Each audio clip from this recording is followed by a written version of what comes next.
Hey guys, Ben here and welcome back to another video. Today we've got a big video because we got three separate topics we're going to be talking about. One is to do with Smallville, and then also one major casting, and the other one is a cancelled DC show. So if you do go on to enjoy the video, please be sure to leave a like and a comment and subscribe and turn on notifications so you don't miss any future videos later this year.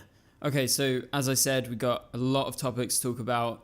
This is going to be a big video. Apologies for no uploads in the last couple of days. Just kind of run out of a few ideas. However, I do have that Q&A I have to do because lots of you sent in Superman Lois related questions that I need to make into a video. So for now, let's go ahead and get into the first topic. This is from Krypton site, and this is written by Craig, and the title is Tom Welling hoped for Bruce Wayne on Smallville. So let's talk about this. So we've recently been through an era where there could concurrently be a Superman in multiple mediums at the same time. A world where there can be 4 different incarnations of Bruce Wayne at the same time as well.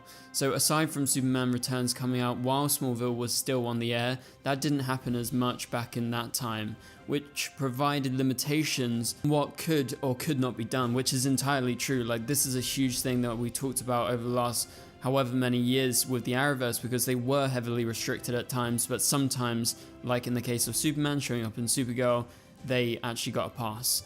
And so before Smallville was actually in development at the WB, it was actually a Bruce Wayne TV series that was in the works, and that was supposed to be the show that would kind of kickstart DC's presence on the WB before it became the CW. And so, speaking in a panel at the recent Terrific Con event, Tom Welling talked a bit about things he would have liked to seen on Smallville, and one of those things is Bruce Wayne. So this is a quote from Tom Welling: "I always thought that we should have Bruce Wayne pass through somehow. That would have been really cool to see. Like, you know how Clark always got into the Luthor Mansion with no problem? What if he had gone into Lex's office and it was as simple as Lex being like, 'Good to meet you, Bruce,' or 'I'll talk to you later, Bruce,' and have him just walk out?" He goes on to say, "I think it would have been cool, but one of the main challenges we had is DC movies and DC television don't talk to each other, or at least that was the case when they were doing Smallville. I think they talk more now and there is more of a dialogue. However,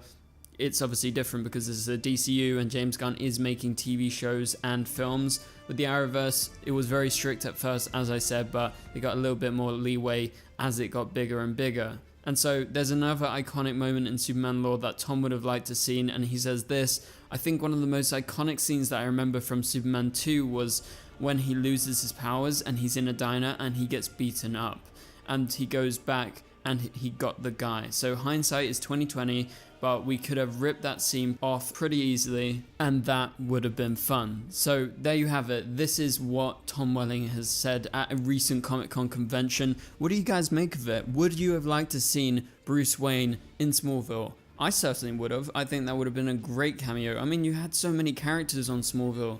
Like, it really goes underrated and underappreciated, Smallville, in many cases, especially when compared to the Arrowverse, because even though it's respected, you know, everyone thinks of all the characters in the Arrowverse for being kind of groundbreaking in terms of there was so many characters. But then if you look at Smallville, you had Supergirl, you had Green Arrow. Yes, they were all younger versions of the characters, but they still existed and they showed up. And so I don't think it's far-fetched to assume that Bruce Wayne would have been a good addition. However, in the context of Smallville at the time, as Tom mentions here, it would have been very hard for them to even get Bruce, even if it was just like a small cameo like Tom was describing at the panel. But it would have been a great addition to the show, and I know that's for sure. So what do you guys think of that? Let me know down in the comments below. Let's move on to our second main topic. This is a big piece of potential news. This is from Nexus Point News. Link will be in the description below. Take it with a grain of salt because, as I say always, this is not Variety, it's not Deadline, it's not TV Line.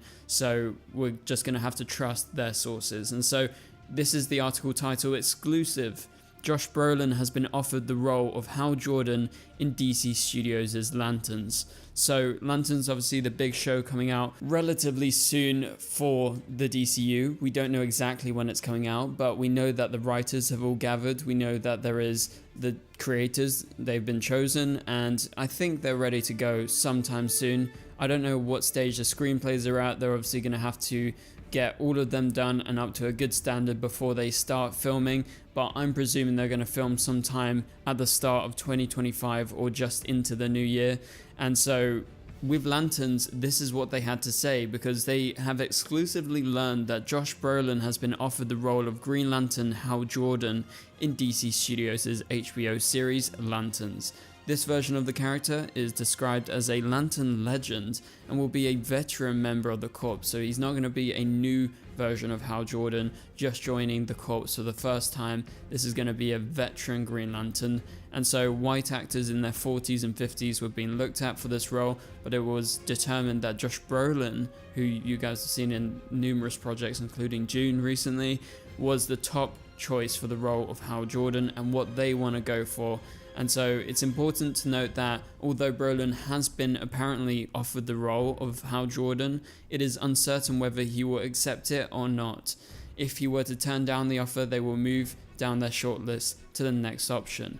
But according to Nexus Point News, Josh Brolin is the #1 person that they want to get for Hal Jordan. Now, I'm not opposed to this. I think it's actually a good idea to have a younger Green Lantern paired with an older Green Lantern.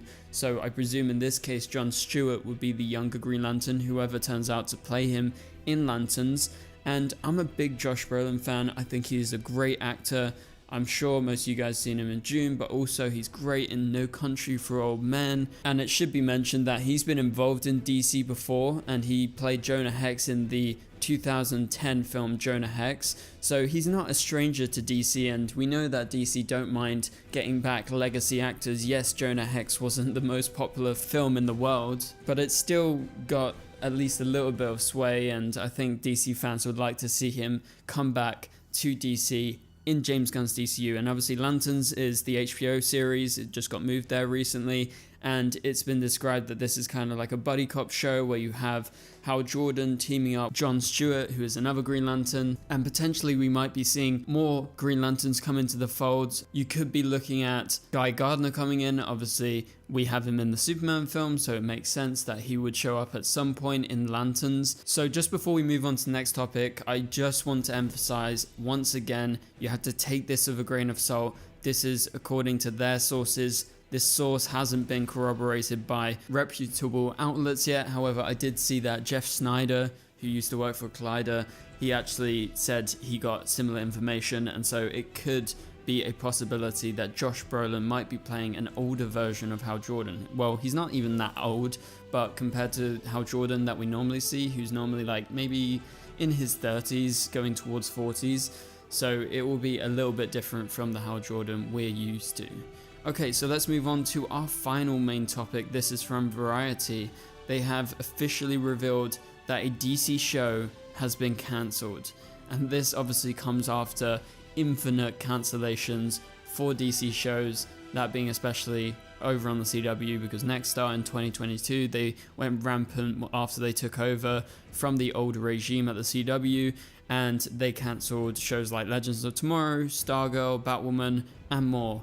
And so this carries on from that, but this is not the CW, this is in fact Netflix. So Netflix have cancelled Dead Boy Detectives after one season. The series only aired its one and only season on the streamer on April 25th. That's not a long time ago, guys. We're at the start of September, and it was only in April when they dropped Dead Boy Detectives. And if you don't know what Dead Boy Detectives is, it's an offshoot of The Sandman. It's set in that same universe, although there was no proper crossovers in the show because they didn't obviously get much time. But this is a Greg Berlanti show, so it's another DC show that Greg is on that has been cancelled. So he's not been having any luck in the last couple of years with DC shows, so I think he's going to probably stay away from it for now. But this ends the show's twisty path to the screen because it was originally supposed to air on Max, and then it was sold to Netflix, and then it was reported that at the time that sale took place because of the show, which is created by characters that were made by Neil Gaiman and Matt Wagner, as it did not fit with the new direction for Max DC content being spearheaded by James Gunn and Peter Safran. So that's why they shopped it around, and ultimately Netflix got it because it was part of the Sandman universe. But they've opted not to renew it, and they've actually cancelled it. They haven't given it a proper ending like all these other shows, and if I'm being honest, I'm not surprised. Yes, this is Netflix. They do cancel shows after 1 or 2 seasons normally. But with The Sandman being very popular, it's kind of makes sense that they actually got it in the end. But I guess they just didn't have any trust in another season of this if the first season of Dead Boy Detectives didn't perform well. If I'm being completely honest, I don't think the marketing was good enough. I don't think they advertised it enough. I don't think people realized it was a DC show. They probably just saw it and was like, Dead Boy Detectives, what's that? Because it's not a popular IP or anything like that. So I really do wonder what they could have done to make it successful. And so yeah, it's a shame for the show. It's a shame for the actors and everyone working on it, because it definitely had a lot of potential, but I don't think it was ever going to get a season 2 really, if you look at it from the outside. So thank you guys so much for watching. That pretty much does it for this video. If you enjoyed the video, please be sure to leave a like and a comment. It would really help this video get out there. Also subscribe and turn on notifications so you don't miss any future videos. And for now, you can click on the top right corner of the screen to watch my latest video, and I'll catch you guys later. Goodbye.